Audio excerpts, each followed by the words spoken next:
Selamat pagi, teman-teman dan Ibu. Dalam kesempatan kali ini, saya akan mempresentasikan kondisi makroekonomi Cina tahun 2023 dan outlook tahun 2024. Pada paparan kali ini, kita akan mengkaji kondisi ekonomi domestik Cina selama tahun 2023, termasuk inflasi, pertumbuhan PDB, nilai tukar yuan, serta dinamika perdagangan dan neraca pembayaran. Fokus utama akan ditempatkan pada bagaimana kondisi ini berkembang dibandingkan tahun sebelumnya, yaitu tahun 2022. Kita juga akan membahas kebijakan ekonomi yang telah diterapkan oleh pemerintah Cina, tantangan-tantangan utama yang dihadapi baik secara internal maupun eksternal, serta prospek ekonomi untuk tahun 2024. Paparan ini disusun dengan mengacu pada data resmi dari lembaga-lembaga kredibel seperti IMF, NBS China, SAFE, dan sumber internasional lainnya. Harapannya akan mendapatkan gambaran komprehensif mengenai posisi ekonomi China saat ini dan kemana arah kebijakannya di masa depan. Mari kita mulai dengan melihat perkembangan produk domestik bruto atau PDB China di tahun 2023. Perekonomian Cina tumbuh sebesar 5,2% pada tahun 2023, meningkat tajam dari pertumbuhan 3% yang tercatat di tahun sebelumnya. Pertumbuhan ini didorong oleh pencabutan kebijakan nol COVID yang sebelumnya mengekang aktivitas ekonomi. Sektor jasa mengalami pemulihan yang signifikan, terutama pada paruh kedua tahun ketika mobilitas masyarakat mulai pulih. Namun, walaupun pencapaian ini mencapai target resmi pemerintah, performa ekonomi Cina dinilai masih belum sepenuhnya kembali ke jalur pra-pandemi. Sektor properti masih lesu dan kepercayaan investor domestik belum stabil. Basis perbandingan yang rendah pada tahun 2022 juga memberikan dorongan teknikal terhadap angka pertumbuhan ini. Jadi, meskipun angka 5,2% terlihat impresif secara nominal, struktur pertumbuhannya masih dibayangi oleh beberapa kelemahan mendasar yang memerlukan perhatian kebijakan jangka menengah. Tantangan-tantangan struktural inilah yang akan kita lihat lebih jauh dalam slide berikutnya, termasuk rendahnya inflasi dan potensi risiko deflasi. Sepanjang tahun 2023, inflasi di Cina sangat rendah, bahkan mendekati deflasi. Rata-rata inflasi rata-rata inflasi tahunan tercatat hanya sekitar 0,2%, turun tajam dari 2,0% pada tahun 2022. Beberapa bulan bahkan mencatat deflasi seperti Oktober yang mengalami minus 0,2% year on year. Inflasi produsen pun negatif sepanjang tahun, menandakan tekanan harga yang luas di sektor manufaktur. Rendahnya inflasi ini bukanlah sinyal kekuatan ekonomi, melainkan lemahnya permintaan domestik, terutama dari konsumsi rumah tangga dan investasi sektor properti. Di sisi lain, inflasi yang sangat rendah memberikan ruang bagi Bank Central of China untuk melonggarkan kebijakan moneter. Namun, risiko dari kondisi ini adalah spiral deflasi, di mana konsumen menunda konsumsi karena ekspektasi harga terus turun. Inilah yang menjadi kekhawatiran utama pemerintah dalam menjaga stabilitas harga dan mendorong pertumbuhan ekonomi yang sehat di tengah tekanan permintaan domestik. Nilai tukar yuan terhadap dolar AS mengalami depresiasi moderat sepanjang tahun 2023. Yuan melemah dari sekitar 6,9 per US dollar di awal tahun menjadi sekitar 7,2 hingga 7,3 per US dollar pada akhir 2023. Faktor utama yang mendorong pelemahan ini adalah perbedaan suku bunga yang besar antara Amerika Serikat dan China. The Fed menaikkan suku bunga secara agresif, sementara PBOC atau Public Bank Central of China justru menurunkan untuk merangsang ekonomi. Akibatnya, investor cenderung menahan dolar AS sehingga menurunkan pasokan falas di pasar domestik. Meski yuan melemah, depresiasi ini berlangsung secara terkendali karena Bank Sentral Cina melakukan intervensi melalui bank-bank BUMN untuk menstabilkan kurs. Stabilitas nilai tukar sangat penting bagi Cina karena berkaitan erat dengan kepercayaan pasar dan arus modal keluar. Pemerintah berkomitmen untuk menghindari volatilitas yang berlebihan sekaligus menjaga daya saing ekspor di tengah perlambatan global. Konsumsi rumah tangga Cina menunjukkan pemulihan pada tahun 2023. Penjualan retail tumbuh sebesar 7,2% secara tahunan, didorong oleh peningkatan mobilitas dan kegiatan ekonomi setelah pelonggaran kebijakan COVID. Namun, pemulihan ini tidak merata. Konsumsi jasa seperti restoran dan hiburan pulih lebih cepat, sementara konsumsi barang seperti mobil dan elektronik masih tertahan. Salah satu penyebabnya adalah ketidakpastian ekonomi dan rendahnya kepercayaan konsumen, terutama akibat krisis properti dan prospek kerja yang lemah. Tingkat pengangguran usia muda bahkan sempat melampaui 20%, mencerminkan tantangan besar dalam penciptaan lapangan kerja berkualitas. Banyak konsumen memilih menabung daripada membelanjakan uang mereka. Ini mengindikasikan bahwa konsumsi belum sepenuhnya solid dan perlu dukungan kebijakan yang lebih proaktif untuk memperkuat daya beli masyarakat serta mendorong perputaran ekonomi domestik secara lebih luas dan berkelanjutan. Sektor properti yang selama ini menjadi tulang punggung pertumbuhan ekonomi Cina mengalami tekanan berat sepanjang 2023. Investasi di sektor real estate anjlok 2 digit dengan penurunan pembangunan rumah baru hingga lebih dari 20%. Banyak proyek perumahan mangkrak akibat krisis likuiditas pengembang besar seperti Evergrande dan Country Garden. Kepercayaan konsumen terhadap pasar properti pun menurun tajam, berdampak negatif pada penjualan dan investasi lanjutan. Selain itu, efek rambatan dari sektor ini juga dirasakan di sektor lain seperti perbankan, bahan bangunan, dan konstruksi. Pemerintah berupaya menstabilkan sektor properti melalui kebijakan pelonggaran kredit dan restrukturisasi utang. Namun hasilnya masih terbatas. Krisis ini mengingatkan kita bahwa ketergantungan ekonomi terhadap properti menimbulkan risiko sistemik. Oleh karena itu, diversifikasi sumber pertumbuhan menjadi semakin mendesak untuk menciptakan fondasi ekonomi yang lebih seimbang dan tahan guncangan. Perdagangan internasional Cina mengalami tekanan besar pada 2023. Ekspor turun tajam, terutama ke Amerika Serikat dan Uni Eropa. Masing-masing mengalami penurunan lebih dari 20% pada pertengahan tahun. Penurunan ini dipicu oleh melemahnya permintaan global dan meningkatnya hambatan dagang. Di sisi lain, impor juga menurun akibat melemahnya aktivitas domestik dan turunnya harga komoditas. Hal ini membuat nilai total perdagangan luar negeri stagnan atau bahkan menyusut dibanding tahun sebelumnya.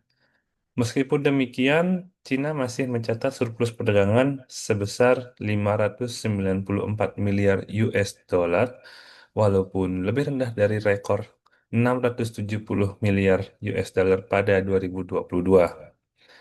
Surplus ini menunjukkan bahwa ekspor tetap menjadi penopang penting bagi ekonomi, meskipun kontribusinya mulai berkurang. Kondisi ini menyoroti pentingnya strategi diversifikasi pasar ekspor dan peningkatan konsumsi dalam negeri untuk mengimbangi ketergantungan terhadap permintaan eksternal.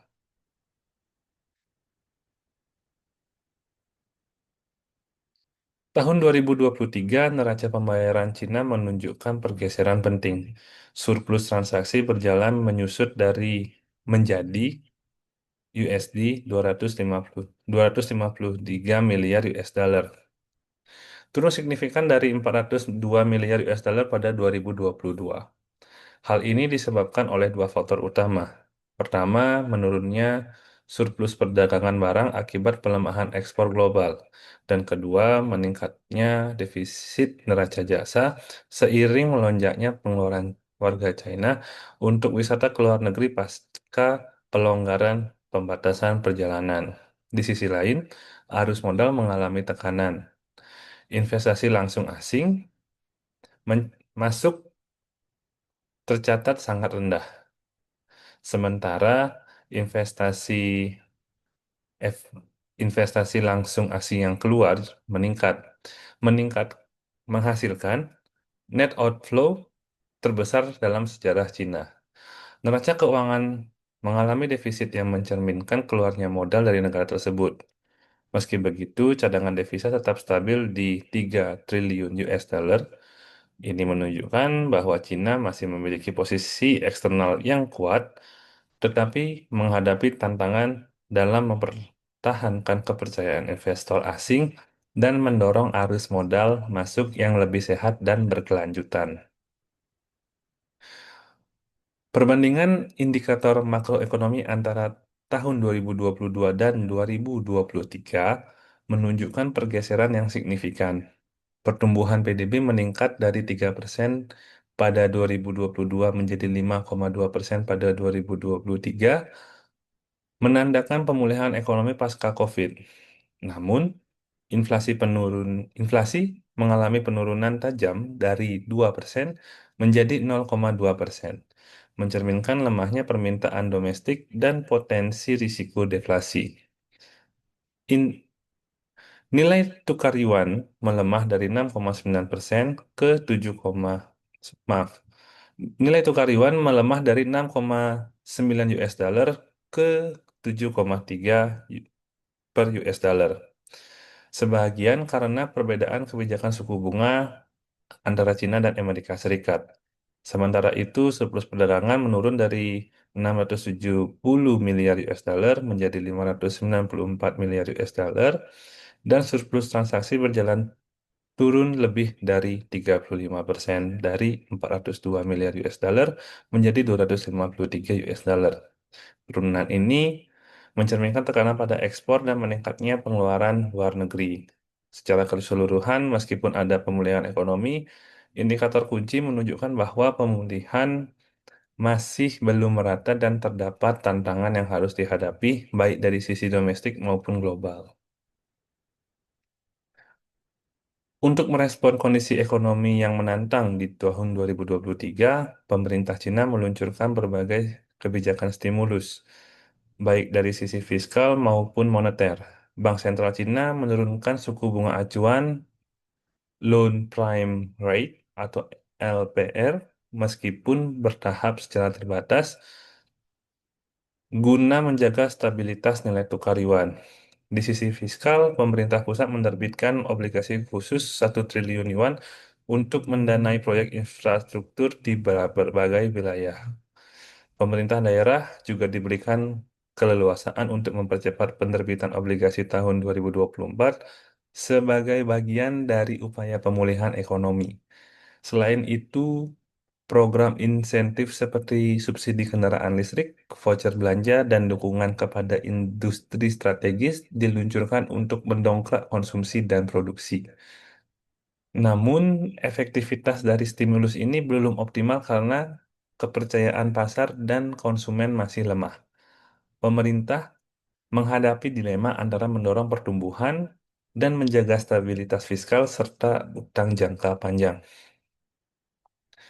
Secara domestik, Cina menghadapi tiga tantangan utama pada 2023.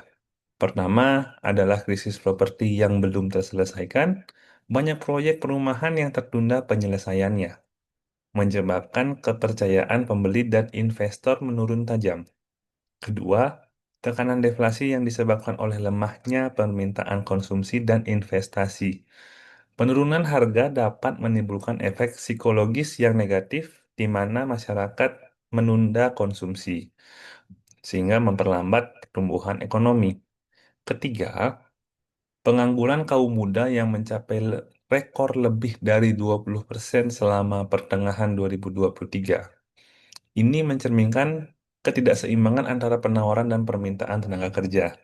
serta perlambatan sektor-sektor padat karya seperti properti dan teknologi. Pemerintah telah menanggapi hal ini dengan pelatihan kerja, dukungan UMKM, dan promosi wirausaha. Namun hasilnya masih terbatas. Ketiga tantangan ini menjadi hambatan serius bagi keberlanjutan pemulihan ekonomi dan membutuhkan perhatian serius dari pembuat kebijakan di tingkat pusat maupun lokal. Di luar negeri, Cina juga menghadapi berbagai tantangan eksternal yang kompleks sepanjang 2023. Perlambatan ekonomi global membatasi permintaan terhadap ekspor Cina, terutama dari negara-negara mitra utama seperti Amerika Serikat dan Uni Eropa. Kedua, meningkatnya tensi geopolitik dan perdagangan, khususnya sanksi teknologi yang diberlakukan oleh negara Barat terhadap perusahaan Cina di sektor semikonduktor dan teknologi tinggi, mempersempit akses ekspor dan investasi. Ketiga, strategi de-risking yang dilakukan oleh negara-negara maju membuat rantai pasokan global mulai menjauh dari dominasi Cina. Negara-negara seperti India, Vietnam, dan Meksiko semakin diuntungkan oleh pergeseran ini. Selain itu, pelemahan mata uang negara pesaing seperti yen dan won membuat daya saing harga ekspor Cina sedikit tergerus. Secara keseluruhan, kombinasi faktor eksternal ini menimbulkan tantangan besar bagi sektor manufaktur dan ekspor Cina, serta mengharuskan strategi baru dalam mengelola hubungan dagang internasional. Untuk tahun 2024, pemerintah Cina menargetkan pertumbuhan ekonomi sebesar 5%. Sama seperti tahun sebelumnya, namun tantangannya jauh lebih besar karena efek pemulihan pasca COVID sudah mulai mereda. Tanpa dorongan tambahan, konsumsi dan investasi diperkirakan tidak cukup kuat untuk menopang pertumbuhan tersebut. Oleh karena itu, pemerintah berencana melanjutkan pelonggaran kebijakan moneter dan ekspansi fiskal secara terukur. Di sisi lain, reformasi struktural juga mulai ditekankan seperti pembenahan sektor properti, penguatan jaminan sosial, serta pembukaan akses pasar bagi investor asing. Prospek 2024 tetap positif, namun penuh ketidakpastian, baik dari sisi global maupun domestik. Secara umum, 2023 adalah tahun pemulihan moderat bagi ekonomi Cina, namun juga penuh tantangan. Di sisi lain, pertumbuhan PDB berhasil mencapai 5,2% setelah pelonggaran kebijakan COVID. Di sisi lain, pemulihan tidak merata karena inflasi yang sangat rendah, depresiasi yuan, krisis properti yang belum selesai, serta meningkatnya pengangguran kaum muda. Dari sisi eksternal, ekspor melemah, arus modal keluar menjadi perhatian, sehingga pemerintah China harus dan melakukan berbagai upaya baik kebijakan moneter maupun fiskal untuk menjaga momentum pertumbuhan. Namun keberhasilan jangka panjang sangat bergantung pada reformasi struktural yang lebih dalam. Jika konsumsi domestik dapat diperkuat dan sektor properti dinomarkan, maka Cina dapat memiliki potensi untuk kembali menjadi motor pertumbuhan global. Ke depan, stabilitas sosial, kepercayaan konsumen, dan arah kebijakan yang konsisten akan menjadi fondasi penting bagi ketahanan ekonomi. Presentasi ini disusun berdasarkan berbagai sumber resmi dan kredibel, di antaranya adalah National Bureau of Statistics of China atau NBS, IMF, dan World Bank.